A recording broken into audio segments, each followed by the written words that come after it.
What's up, guys? Welcome to another podcast. If you want to be successful in business, it is going to be dependent on your ability to work effectively with and through other people. That's partners, that's badass team members, right? That's customers, all of that.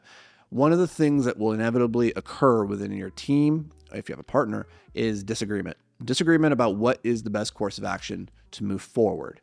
This episode is a conversation that I just had with Anuj off camera, but the camera was running, talking about one of his business partnerships and trying to walk through this exact scenario. So I'm going to give you some outlines, some frameworks, some ideas that will serve you in your partnership or with your team to get everybody aligned and moving in the same direction and give you the best opportunity to realize all your badass, awesome goals. So give it a listen. Let me know down in the comments what you think afterwards, and I'll see you guys on the other side. There's a lot of different ways of like slicing and dicing this one. First of all, you have a partner because they bring something to the table that you don't have. Yeah. If they don't, and you guys bring the same things to the table, then it's a stupid partnership. What the fuck are you doing? Yeah. And I actually made that mistake very early on. Me and my partner, we had exactly the same skills. Yeah. And thankfully, I recognized this before we actually launched the business because I was like, wait a minute. Because we had so much friction and tension leading up where I was like, wait, we're both picking up the same balls and dropping the same balls. This doesn't make sense. So the first thing is that inherently you're looking for a partner who contrasts your skill sets. Yeah. That means that you're going to have different ways of seeing and moving through the world, which means you're going to have a lot of disagreements. And that's a good thing. And so you need to figure out a way to disagree but commit, right? And it's a really important idea that regardless of which direction we ultimately go, if we go with my idea or your idea, the company policy is that we can disagree, but we commit.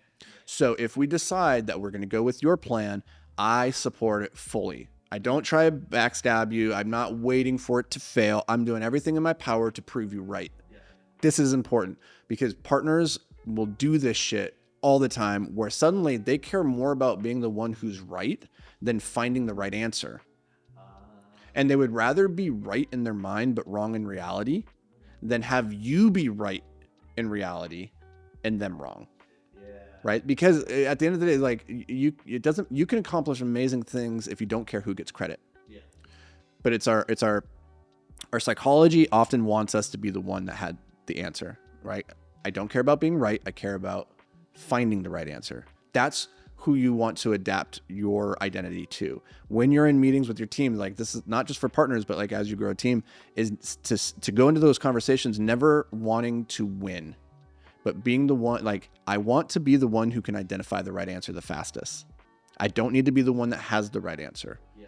So if I can identify that actually your idea is good. So anyway, that's all let's say. Maybe we still disagree. And I'm like, I don't think that's the right thing, but I've been outvoted, or for whatever reason, we've come to some heuristic that says you're the one that's going to make this decision. We're going to get behind that horse. I have to do everything in my power to prove it right.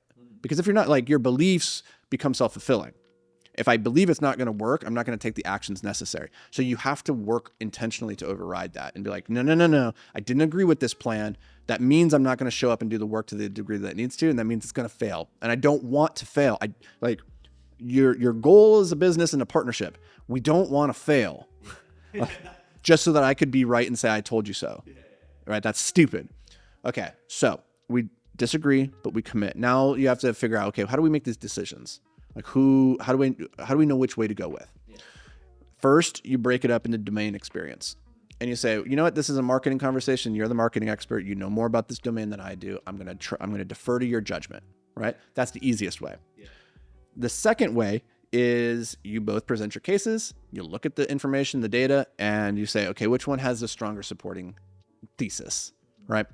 Now, here's what I would recommend is that you don't just keep mental note, you guys actually document this. You keep a decision journal together. Right? Like I've talked about the idea of keeping a decision journal because a lot of times what we do is we make these big important decisions in life and then we don't have a qualitative way of measuring whether or not our decision, the way that we made it, was right or wrong.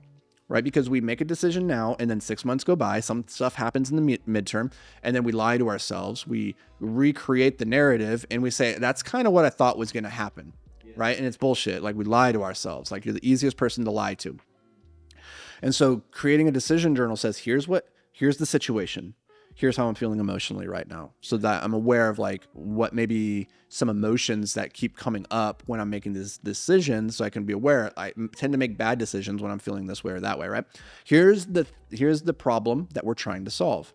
Here's the solutions that we've considered. Bop, bop, bop, bop. Here are the 3 that we're trying to decide between right now and why. Here's the strength of this one. Here's the weakness of this one. Now, out of that, what do I think is the best solution personally? Here's my vote. Here's why. And you write down, why do you think it's going to be the best? And then finally, you give probabilities of success. This is really important, because what I want you to get into the mode of is not just making decisions subjectively, but having an objective criteria and saying, okay, I think this option A, it's not my favorite, but it probably has like a 60% likelihood of success. This option B, this is my best option, I think. I think it has 80% likelihood of success, but it also has less downside, right? And this third one, that one seems like a real crapshoot. I think it's like 15%. And you're throwing subjective numbers at this, but you're putting those numbers because it forces you to call your shot and actually say, here's what I think. So that later when you look back on it, 6 months, 9 months, when you look back at that document, you go, holy shit. The thing that ultimately we landed on, or the thing that ultimately we should have done, wasn't even on this list. We never even thought about it, right? Or that option number 3 that we dismissed as being 15%, that's what we should have done. Because the final solution actually looked more like that than it did the other 2. Or that one that I thought was like a no-brainer winner, that was like clear, that I was petitioning for, was actually really dumb. And it wouldn't have worked for X, Y, and Z reason, right? But you need to have that, and you need to do it together. What I would recommend is that you do it individually, and then you come together and you have a conversation about it. You create your team's decision journal, right? And you just keep your founders' decisions for the big things, not the little things. You don't do this for all the tiny little nitpicky shit. You do it for the big stuff, and you say, okay, we're going to keep this. We're going to review it in 6 months or at the end of this project as we start to get more data, and we'll revisit this, because you want to disagree but commit, but then you also want to have a way of measuring and knowing, okay, what was the right thing here? And you can't know that until after the fact.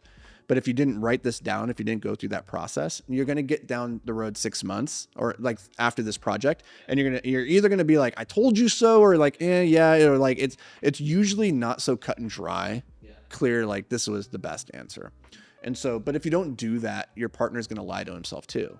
And he's going to revise history, and then you're going to revise history. You're both going to have revised histories that look nothing like the actual history and look nothing like each other's history. And so now you have 3 different perspectives, and the decision journal gives you that option. And I use that for the really big things where it's like, if we really disagree, if I really feel adamant, I'm like, okay, let's do a decision journal. Let's write out our thoughts. And like in the investment world, we call this an investment memo, right? Write this out so that we have this documented. I'm gonna get behind you.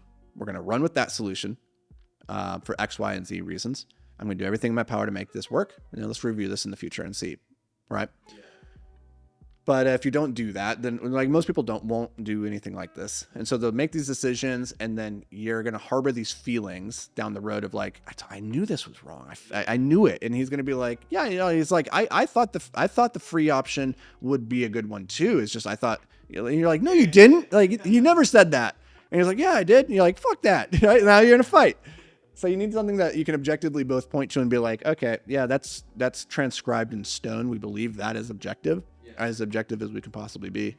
But yeah, partners are hard, and you're going to run into that. And you're going to run again, as you grow your team, you're bringing really smart people who have domain experiences. And so generally my rule is defer to whoever is closest to the front lines, or defer to whoever has the most information.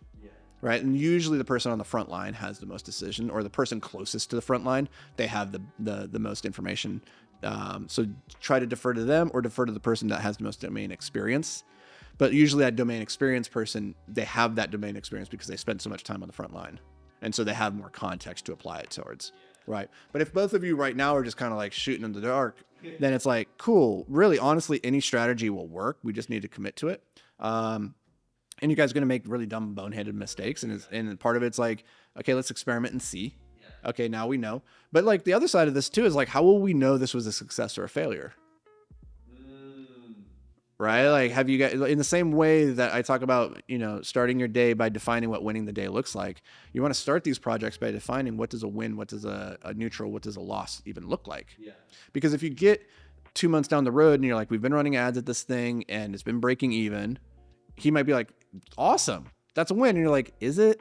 Like, I don't really consider the breaking even to be a win. Yeah. Right? Like, and he's like, what are you talking about? Like, that's free customer acquisition. Like, you might have a different opinion of like what actually is a win. Or maybe it's a 2x ROAS. And he's like, sweet, it's 2x. And you're like, yeah, but like it needs to be at least 4x for it to be scalable. Yeah. Right?